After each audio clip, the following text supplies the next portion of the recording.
Hello, YouTube viewers and PlayStation Network members and viewers and gamers and of all kinds. John 11 Hot here. In my last and previous video, I basically said I was going to talk to you about my series that I was going to try to work on, but I'm going to have to postpone it. And probably by the time I decide to get around to it, I'm just going to say, forget the idea. The Staten Island Demon Hunter series was, like I said in my last one, was going to be like a video documentary of a person's journey from becoming an ultimate slayer of demons. Almost like Buffy, but way better. Without the cheerleading garbage and shit. Now,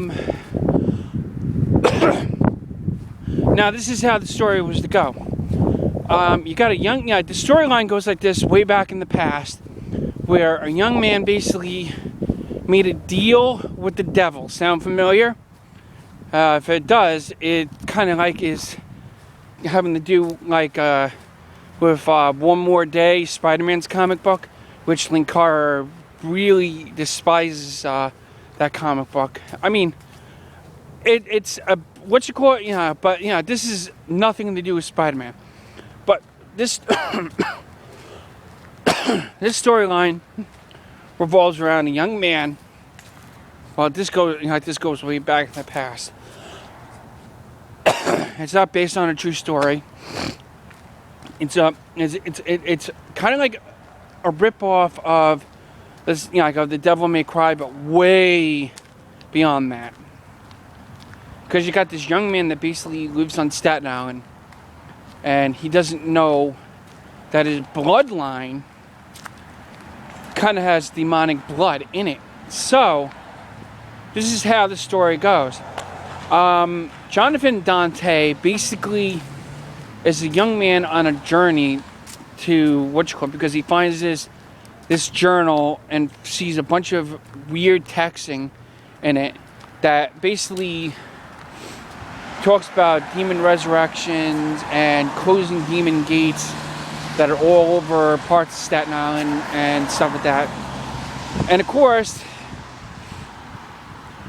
the young man developed the certain gifts in time, where he basically had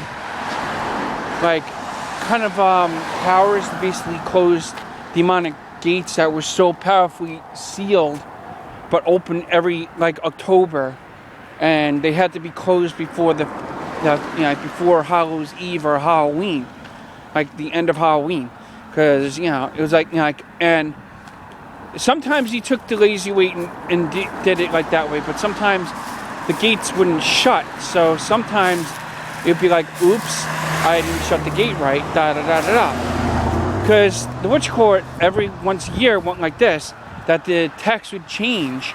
It would be this text or another, or it would have to be pronounced differently or way beyond any other, any kind of other witch court. God, this is such a pain in the ass going this direction. Why did I go this way? Golly gee, I don't know.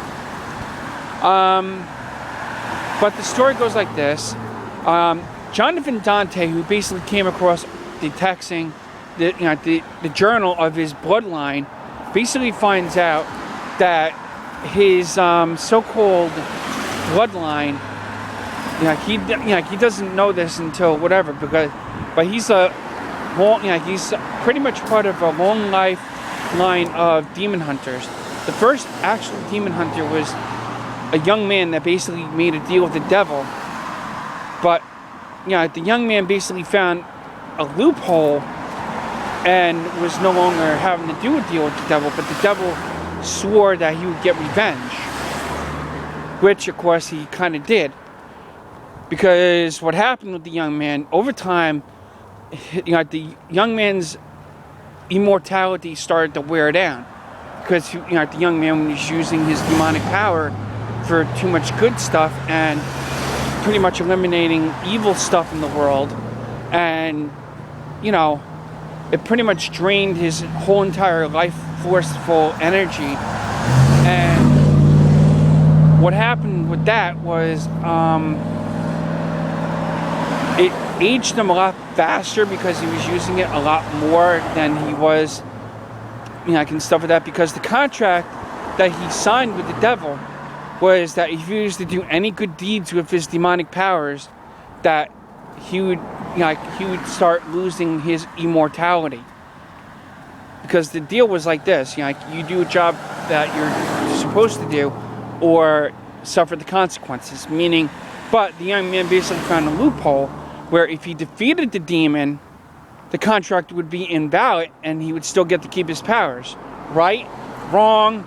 Now, the young man basically did have enough power left in his young youth age before he aged to death and died. But the damn thing is, his bloodline wasn't cursed. It was more blessed, because if he was to have, if he was to be wedded to somebody, the powers would be passed on, and thus the immortality curse lives on through another bloodline. And and the storyline goes like that. And now, many years later, you got a 30-something-year-old or 20-something-year-old young man that's basically not knowing until, well, he basically found this out like in his high school years, like his teen years, that he basically has cursed and blessed kind of blood. And the cursed and blessed kind of blood is demonic blood plus holy blood from a non-demonic being, meaning, in other words, somebody that's mortal. Because the young man basically, now what happened to the younger bloodline of this generation, that's another story. Although, I'm just going to tell you anyway, because, but if I don't get to tell you, I'm going to put it in another video. But, this is how it goes. The bloodline went like this. They were stalked by an ancestor of the demon that basically had a contract of the first demon hunter ever. And, they basically, they slayed every single one of the bloodline that but every demon is related to another demon, so forth in a way. And it's a long story. It would take so many weeks to basically show it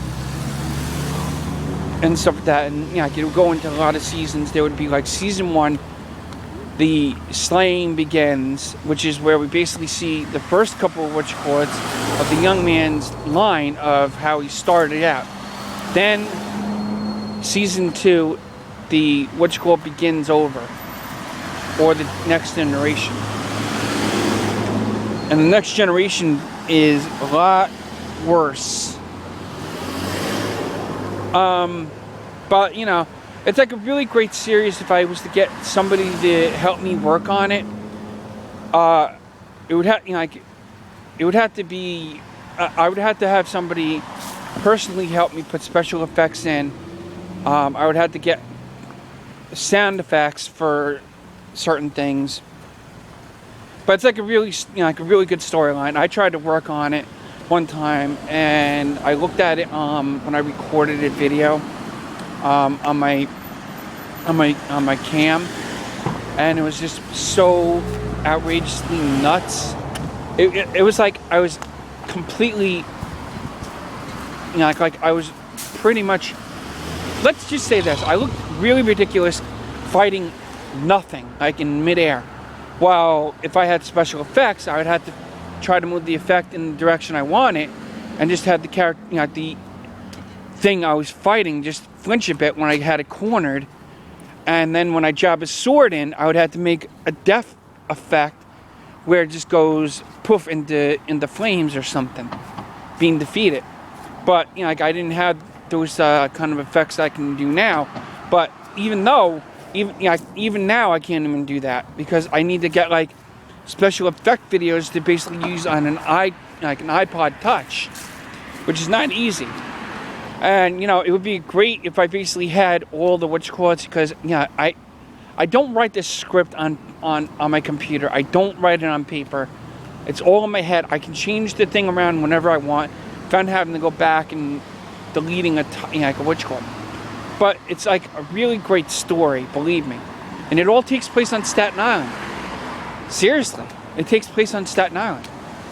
And, you know, down the road, eventually the Staten Island demon hunter starts hunting demons all across the world. You know, like Chinese demons. But the one thing though is some of these demons come to Staten Island to try to reclaim a witch court that was once lord and master of the Staten Island demons and stuff like that. You know, like a ton of demons from every country that have demons or have any word of the demon in them, such as Oni. Onis are like evil Japanese spirits, which everybody basically knows. But, you know, sometimes, you know, but the one thing though is like some of these demons, or Chinese demons or Japanese demons, they have these massive, awesome dragons. Now, this is like something that comes to my mind since I'm talking about this series, and I'm gonna have to cut this video short. So be sure to look for chapter 2 of this video. So until next time, viewers, PlayStation Network viewers, this is John 11 Hot saying peace out, and and watch for that video I was talking about. Peace out.